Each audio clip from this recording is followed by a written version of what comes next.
व्याप्त चराचर भाव विशेषं चिन्मयमेकम् अनन्तम् अनादिं भैरवनाथम् अनाथ शरण्यं तन्मय चित्ततया हृदि वन्दे। व्याप्त चराचर भाव विशेषं चिन्मयमेकम् अनन्तम् अनादिं तन्मयमेतदशेषमिदानीं भाति मम त्वत् अनुग्रहशक्त्या। त्वं च महेश सदैव ममात्मा स्वात्ममयं मम तेन समस्तम्। भैरवनाथमनाथ शरण्यं तन्मय चित्ततया हृदि वन्दे।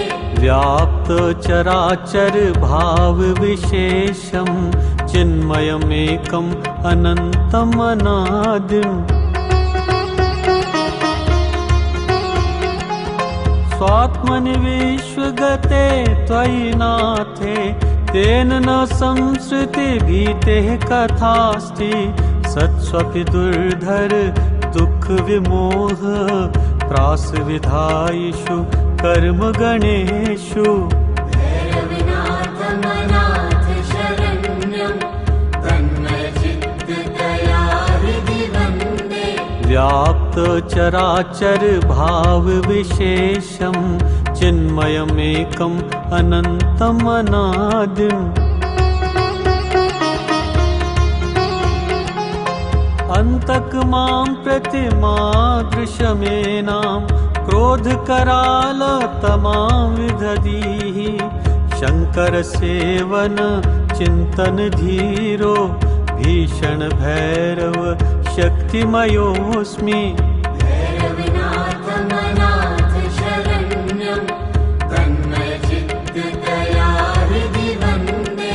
व्याप्त चराचर भाव विशेषं चिन्मयमेकम् अनन्तम् अनादिम्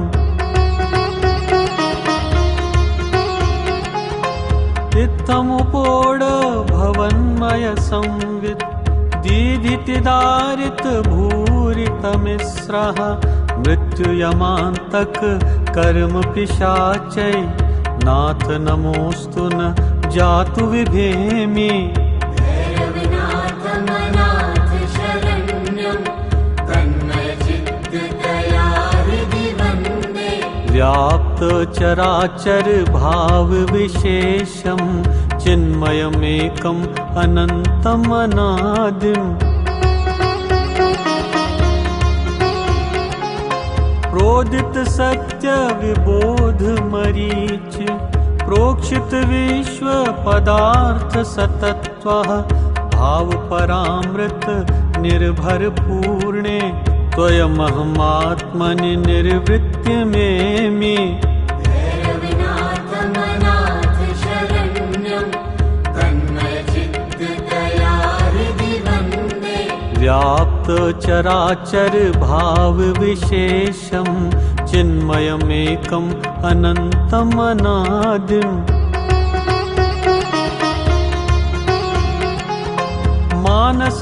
मानसगोचरमेति यदैव क्लेशतनुतापविधात्री।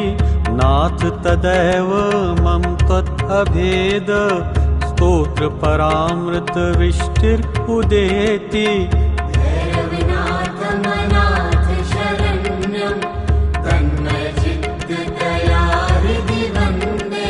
व्याप्त चराचर भाव विशेषं चिन्मयमेकम् अनन्तम् अनादिम् शङ्कर सत्यमिदं रक्तदान स्नानतपो भवताप विनाशि। तावक शास्त्र परामृत चिन्ता सिद्ध्यति चेतस्य निर्वृत्ति धारा। भैरवनाथमनाथ शरण्यं तन्मय चित्ततया हृदि वन्दे। व्याप्त चराचर भाव विशेषं चिन्मयमेकम् अनन्तम् अनादिम्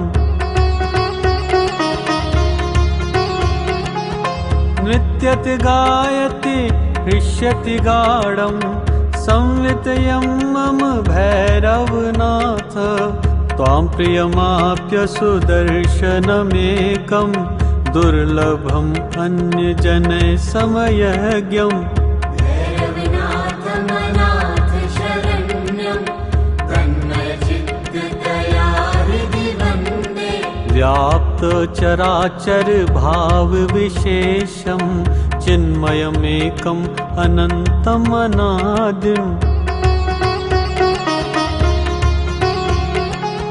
वसुरशपौषे कृष्ण दशम्याम् अभिनवगुप्तास्त्वम् इमम् अकरोत् येन विभुभव मरुसन्तापम् शमयति झटिति जनस्य दयालुः भैरवनाथमनाथ शरण्यं तन्मयचित्ततया हृदि वन्दे व्याप्त चराचर भाव विशेषं चिन्मयमेकम् अनन्तम् अनादिम्